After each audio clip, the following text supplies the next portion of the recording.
O Santos está de volta à final do Paulistão. E o torcedor do Santos, que passou 3 anos terríveis, inomináveis, nas mãos de um louco irresponsável, para dizer o mínimo, esse torcedor, em dezembro de 2023, ele tinha poucas perspectivas assim de futuro. Era difícil você enxergar o que vai ser de 2024, o que vai ser dessa instituição. Ainda está difícil, tá, gente?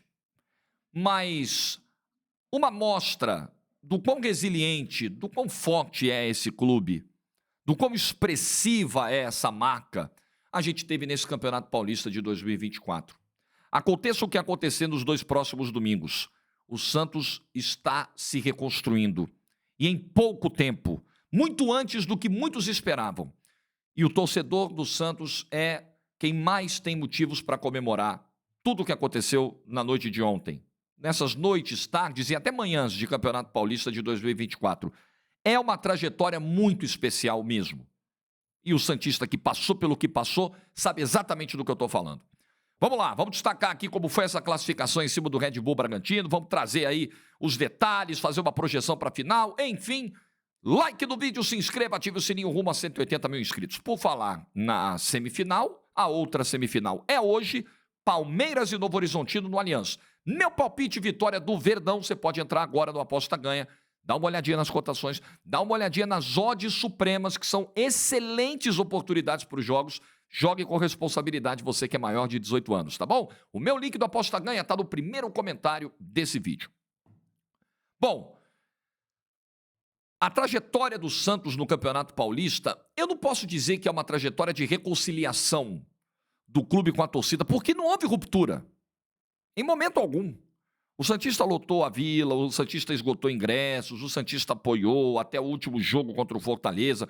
O santista fez a parte dele. O santista, na verdade, para falar o português claro, rasgado, às vezes eu não sou muito educado aqui no canal, reconheço. O santista foi sacaneado durante 3 anos, pô. Sabe, vou usar outro termo, não muito educado. Passaram a mão na bunda do santista nos últimos 3 anos, sem que ele permitisse, tá? Um sujeito louco, um sujeito irresponsável, como gestor, sempre digo isso, sentou na cadeira de presidente do Santos nos últimos 3 anos, prometeu um monte de coisa que não foi capaz de cumprir, mas ele não foi capaz de chegar nem perto de cumprir. Ele mentiu para o torcedor do Santos durante 3 anos.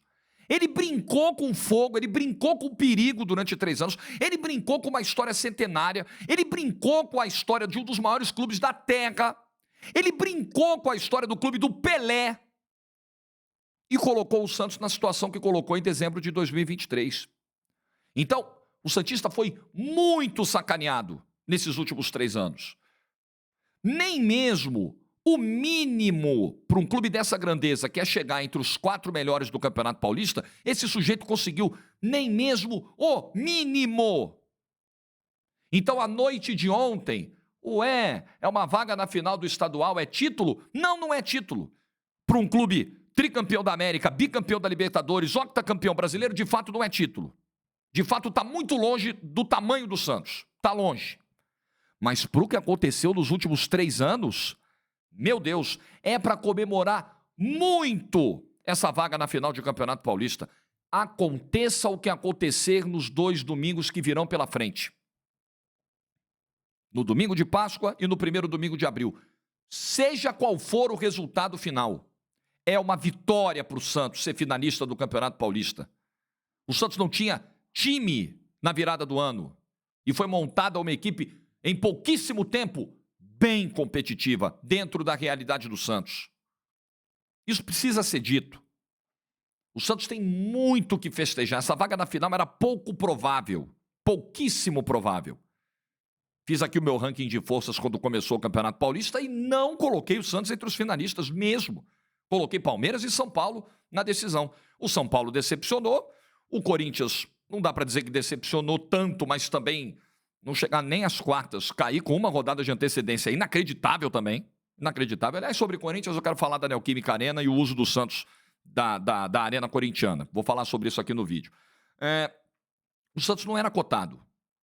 O grande objetivo para mim do Santos era chegar na semifinal, passar da primeira fase, que o Inominável não conseguiu. O mínimo, o mínimo. Será que ele está triste nesse momento, vendo o que está acontecendo? Eu estaria com muita vergonha. Muita vergonha. Conseguiu o mínimo, que era passar da primeira fase, voltar à Copa do Brasil. Vocês sabiam que o Inominável tirou o Santos da Copa do Brasil? Pois é, e ele prometeu que o Santos seria convidado. Tirou a promessa da bunda, provavelmente. Da onde, eu não sei. Deve ter sido da bunda, do traseiro. Né? Porque o Santos não foi convidado, porque isso não existe. Isso não existe. Era chegar nas quartas, conseguir essa vaga, chegar na semifinal, e aí na semifinal ver o que acontece. Eu vou te falar. Eu estava satisfeito de ver o Santos entre os 4, porque o buraco era muito fundo, cara. E ver o Santos na decisão, e ver o Santos superar um time de Série A como superou ontem, e ver a festa que o torcedor fez ontem, eu acho que é pro santista ficar comovido mesmo. Sério, sério, sério. Não diante da história do Santos. Isso não é título. Mas olha o que fizeram com esse clube, gente. Olha a sacanagem que fizeram com essa torcida nos últimos 3 anos. Isso é sacanagem. Que foi feito com o Santos, dolosamente ou não, é sacanagem. E o Santos agora está com perspectiva de futuro. Perspectiva, na verdade, vou usar outro termo forte, de sobrevivência. Porque o Santos tem uma redução de receita, o Santos tem problemas financeiros, o Santos tinha um cara lá que prometeu reduzir a dívida e não reduziu, e a dívida continua alta, o Santos perdeu credibilidade do mercado, o Santos tem transferban. Mais um. Tem mais um aí ativo. Esse é o saldo, galera. Então é o Santos sobrevivendo. Não é qualquer clube que tem essa capacidade, não, de resistir a tudo isso.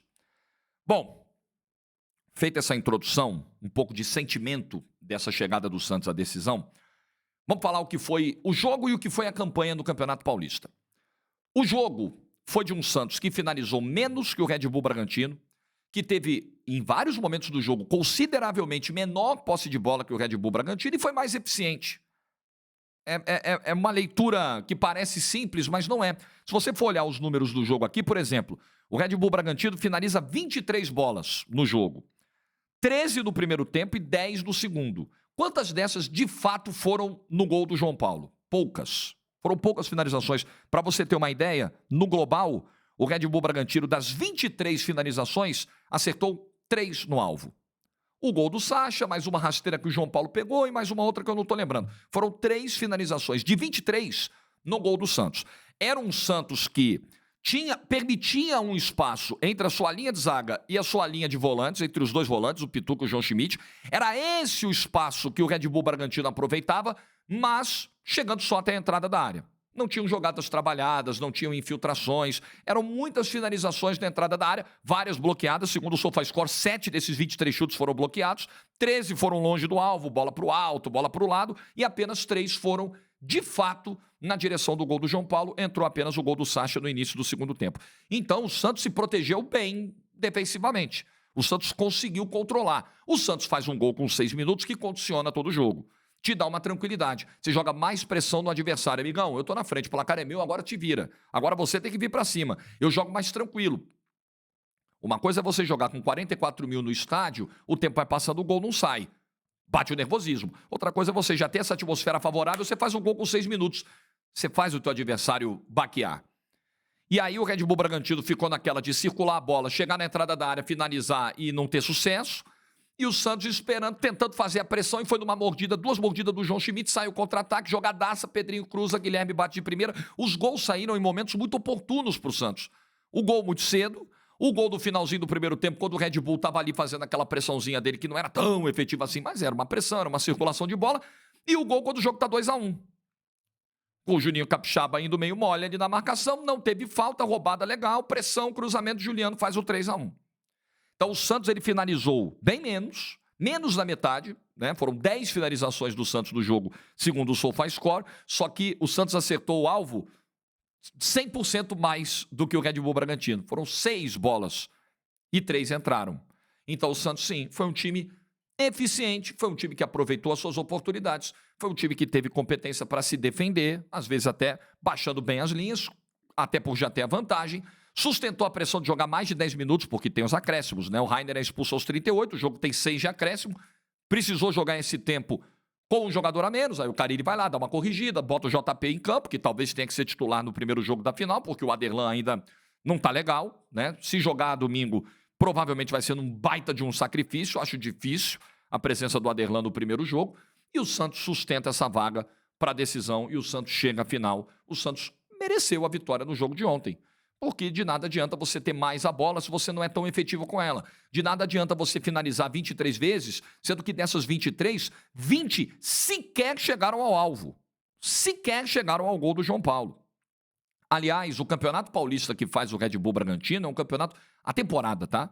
A gente pode definir como uma temporada meia boca. É um ano ruim do Red Bull Bragantino. Não sei qual é o nível de cobrança e de pressão em cima do Pedro Caixinha, em cima desses jogadores, mas o Red Bull Bragantino veio se arrastando o Campeonato Paulista inteiro, teve um péssimo desempenho, especialmente como mandante, desperdiçou vários pontos em casa, caiu na pré-Libertadores pro Botafogo, fez 2 jogos ruins antes contra o Águilas Douradas e também fez jogos ruins contra o Botafogo, eliminado dentro de casa, enfim. Eu não sei, cara, qual é o nível de cobrança que tem lá, mas eu acho que pro orçamento que tem, pras ambições que tem, com a estrutura que tem, eu acho que o Red Bull Bragantino tem se contentado com pouco. Mas, enfim, é uma questão que eles vão ter que resolver lá, né? Aliás, eles deram uma cutucada do Santos no jogo do dia 3, puxaram o arerê, o Santos foi ontem lá e respondeu nas redes sociais também. E é do jogo, tá? Provocar e aguentar a provocação depois e tá tudo bem, tá tudo certo. Faz parte do jogo. O Santos, ele faz um Campeonato Paulista, é que você vai ficar com aquela imagem dos tropeços, né? A própria derrota em Bragança, a derrota para o Novo Horizontino em casa, o sufoco para ganhar da Inter de Limeira na última rodada, eliminou a Portuguesa só dos pênaltis, sofrendo. Vai ficar a impressão de que, poxa, essa queda foi muito grande, o time oscilou muito, mas até o Sansão, até o jogo ali, até aquela meiuca do campeonato onde ele garantiu a vaga antecipada, o Santos vinha numa batida muito forte. O Santos dá uma relaxada no campeonato quando consegue a classificação. Aliás, ele é o primeiro a conseguir a classificação matemática para o mata-mata. Então a gente também tem que olhar o copo meio cheio. Enquanto a vaga ainda não estava garantida, o Santos fez um paulista forte. O Santos ganhou dentro do Morumbi, o Santos ganhou do Corinthians dentro de casa, o Santos teve vitórias importantes. O Santos encarou o Palmeiras e perdeu por 2-1 no jogo em que, no finalzinho, ele teve ali alguma chance de tentar pelo menos arrancar o empate. Tem a questão do Juliano, que entra, machuca pouco depois, era logo no comecinho. Tem a vitória em Ribeirão na primeira rodada, tem uma vitória muito tranquila contra a Ponte em casa, a Ponte que foi até as quartas de final do Paulista. Então, a campanha do Santos é boa, isso não dá pra discutir. E ontem, contra um time da Série A, o Santos ganhou bem, dentro da sua proposta, finalizando menos, tendo mais a bola, mas tendo mais competência, se defendendo melhor, fazendo pressão com seus volantes no meio-campo, mordendo, características do Santos. E bola aérea, que foi muito importante para o Santos ao longo desse Campeonato Paulista. Você tem um cara como o Joaquim, especialmente, para explorar nessa bola aérea, isso apareceu de novo. Então, aquelas virtudes muito conhecidas do Santos, desse time do Carille, todas apareceram no jogo de ontem. Bola aérea, pressão alta, o Santos fez isso muito bem, explorou seus pontas. Pedrinho tem crescido de produção depois de um início complicado. Uma boa vitória do Santos. E sem o Otero, que nas últimas partidas do Campeonato Paulista tinha sido o diferencial técnico desse time, estava suspenso ontem, pegou um jogo só do julgamento, poderá atuar no primeiro jogo da final no próximo domingo. Parabéns ao Santos, uma grande campanha, um time montado quase do zero, um time novo, montado em pouquíssimo tempo, chega à final do estadual mais difícil do Brasil. Parabéns ao Santos. Se será favorito contra o Palmeiras, contra o Novo Horizontino, aí a gente troca essa ideia no fim de semana. Mas o Santos estar aí é fantástico. O Santos colocar 44 mil pessoas, o maior público do ano na Neoquímica Arena, é fantástico. O Santos foi no Morumbi, quebrou recorde de público. Foi na Neoquímica Arena, quebrou recorde de público. E eu não vou entrar aqui na picuinha de torcida, porque aí beleza, né? Aí é o torcedor que zoa, é o santista que zoa o São Paulino, que zoa o corintiano vai lá, zoa o santista também. Ah, vocês não têm estádio, olha que bonito ter um estádio como esse, vocês tinham que ter um igual e não tem. Vão lá, jogam peixe pra zoar o santista. Acho que é desperdício de alimento. Podiam jogar peixe de brinquedo, ao invés de jogar peixe de verdade, né? Na crise que a gente tem no Brasil. Mas, cara, na zoeira, eu não entro, porque zoeira é zoeira. E zoeira é do torcedor e não pode morrer isso. O corintiano tem que sacanear mesmo o santista. Pô, que estádio bonito você não tem, né? Faz parte. Faz parte. O santista tem que sacanear o corintiano. O recorde público é meu, o maior público é meu. Vocês não botaram 44 mil. Tudo isso aí é do jogo. O que eu acho que isso não pode contaminar é a relação entre diretorias. Eu acho que quando se mistura interesse institucional com rivalidade de arquibancada, nem sempre a combinação é legal. E nem sempre é vantajoso para o clube. O Corinthians ontem, segundo o Marcelo Teixeira, vai pegar aí, com a renda de ontem de 3 milhões, R$1 milhão. Entra para o Corinthians. Aí a gente precisa fazer o detalhamento dessa operação, dos custos de operação, quanto de fato o Corinthians lucra. Mas pensa no seguinte, você que é corintiano, o estádio está fechado. O rival está indo jogar lá. O rival está indo fazer festa na minha casa. Tá bom, mas ele está pagando. Ele não tá indo de graça. Tem dinheiro entrando. Inclusive, o desejo do Santos é jogar também a final na capital. Não no Morumbi, porque o São Paulo já disse que não vai liberar, mas talvez na Neoquímica Arena de novo. E é mais dinheiro entrando para o Corinthians. É o Santos pagando. Então, relações comerciais, econômicas, às vezes não vão ser muito do agrado da torcida, mas desde que você não tenha nenhum desrespeito institucional, o torcedor falar, beleza. Mas o Santos não desrespeitou o Corinthians, o Santos não cobriu o escudo do Corinthians, não fez post provocando, aqui é a nossa casa, mudou o nome do estádio, o Santos não fez nada disso. Torcedor faz? Aí é torcedor, cara. Torcedor é outra parada, tá tudo bem. Arquibancada, rede social, aí é com eles mesmo. Aí é outro universo, tá? Que não pode necessariamente contaminar as relações de quem tem que sentar numa mesa e responder pelos interesses de um clube. Então, eu acho que é muito problemático esse negócio de emprestar estádio e rede social. Ano passado, o santista, que hoje está aí comemorando que joga em Itaquera, nossa, vai emprestar a Vila Belmiro para o São Paulo. Nossa, colocaram uma bandeira do São Paulo na Vila Belmiro. Galera, faz parte do acordo? É um acordo que vai beneficiar os dois? Te empresto hoje, amanhã você me empresta, fica no 0-0, tem dinheiro, não tem dinheiro, tem só reciprocidade? Beleza, faz parte, pode fazer parte do futebol. Os clubes podem ser rivais, mas eles não precisam ser inimigos mortais, que não tenham qualquer tipo de relação, que não se falem e não se ajudem em algum momento, pelo amor de Deus. Eu não enxergo rivalidade assim, mas entendo quem enxergue, e tá tudo bem, Mas de qualquer maneira, vamos entrar no mérito aí do número que o Santos colocou, 44 mil torcedores. É a força da torcida do Santos no estado de São Paulo, na capital. Onde é que tem mais santista do Brasil, gente? Em números absolutos, não em números percentuais. Números absolutos. Onde tem mais torcedor do Santos no Brasil? Qual é a cidade? São Paulo. Então é claro que o Santos tem que jogar mais em São Paulo. O Santos não tem que mudar necessariamente a sede para São Paulo, mas ele tem que jogar mais aqui. Que bom que teremos o Pacaembu no segundo semestre, a partir do segundo semestre. Inclusive, estava até vendo lá o presidente, lá o CEO do consórcio do Pacaembu, falando sobre isso. O Santos, o São Paulo e até o Cruzeiro já tem entendimentos para mandar alguns jogos no Pacaembu no segundo semestre. Que ótimo! O Santos precisa ter esse contato. E não é só o torcedor da capital, não. É o torcedor da região do ABC, é o torcedor de Guarulhos, é o torcedor de Osasco, Carapicuíba, Barueri, é o torcedor de Imbu, Itapecerica. É a galera que torce para o Santos numa região que tem mais de 20 milhões de habitantes. Tem santista pra caramba aqui. Como vimos ontem, como vimos naquela manhã de domingo contra o São Bernardo, no Morumbis, a força do Santos ela vai muito além da Baixada. Então é bom ter esse olhar, esse carinho. E o Marcelo Teixeira já mostrou que tem com o torcedor aqui de cima, né? Como a gente diz. Então é isso, gente. É o Santos na final. Eu confesso que o saldo disso tudo me deixou surpreso. Eu não esperava que em tão pouco tempo o Santos desse essa resposta. Isso não garante que a Série B será fácil, mas o Santos tem um elenco muito competitivo para jogar a Série B. Quantas equipes da Série B tem, por exemplo, uma dupla de zaga que ali, experiência, juventude, força física, bola aérea, colocação, posicionamento, segurança, como Gil e Joaquim? Quantas equipes da Série B tem uma dupla de volantes do nível do Schmidt e do Pituca? E por aí vai. E aí a gente pode estender para outras posições. O Santos montou um time para subir. Não sei se vai subir. Série B nunca é fácil. Você vai ter que ir para Manaus, Belém, Fortaleza, Brusque, logísticas difíceis. Não é tranquilo jogar a Série B, não, mas nunca foi, nunca será. Mas o Santos tem expressão, camisa, torcida e trabalho. E um time capaz. Esse time seria capaz até mesmo de jogar a Série A. Não sei se ganhar a Série A, provavelmente não. Não sei se pegar Libertadores, provavelmente não. Mas teria condições de fazer mais do que o time do Inominável fez na Série A de 2023. Quanto a isso, eu tenho pouquíssimas dúvidas.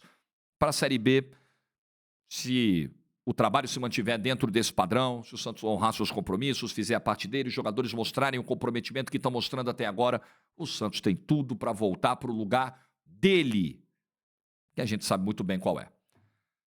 Like no vídeo se você ficou até o final, o que você pensa aí? Como é que foi a tua vivência da noite de ontem? Como é que você teve em Itaquera, não teve? Eu sei que tem muito santista do canal, compartilha um pouquinho da tua experiência, tá comemorando até agora, vai ser campeão, tá otimista, tá querendo quem? O Palmeiras ou o Novo Horizontino? Deixa nos comentários. Boa quinta-feira para todo mundo, deixa eu dar um recado rápido no final do vídeo. Amanhã, hoje à noite eu partirei para uma viagem de descanso, então eu não vou acompanhar o jogo da outra semifinal entre Palmeiras e Novo Horizontino, vou dar uma desligada de 2, 3 dias, até o domingo de Páscoa, vou dar uma boa desligada. Então amanhã, o vídeo de amanhã já vai ser gravado hoje, não será em cima da outra semifinal. Não que eu não queira falar da outra semifinal, eu até gostaria de acompanhar, mas às vezes é necessário a gente dar uma desligada, pegar a família, se isolar um pouquinho, depois no domingo a gente volta. Então o vídeo de amanhã eu já vou gravar hoje, quinta-feira, sobre um assunto mais genérico, mais frio, né? E aí sábado talvez não tenha vídeo e domingo a gente se reencontra, tá bom? Só isso, só para você entender. Pô, teve vídeo de uma semifinal, não vai ter da outra?